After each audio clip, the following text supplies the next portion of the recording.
of the Education Foundation of Palm Beach County and the Frederick A. DeLuca Foundation, we want to say congratulations on your Go Teach Award! Ms. Rudolph is a self-contained first grade teacher. It is her second year teaching and she is super passionate and loves being a teacher.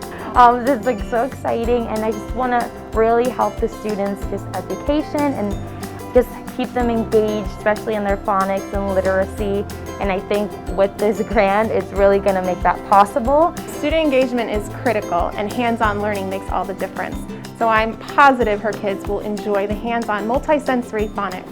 It's really going to get them just engaged and involved in interacting with their just literacy and just curriculum, and hopefully take it to that next level that I know they're capable of, and having fun while learning, because who doesn't want to have fun while they learn? Schools can't do everything on their own, so community support is key, and we are so appreciative of the support from the Education Foundation and the DeLuca Foundation. Thank you so much. It means the world, and I know to them too. They don't realize it yet, but once they get everything, they're just going to be so thrilled and so happy. So thank you so much for making this possible for me and my students in my classroom.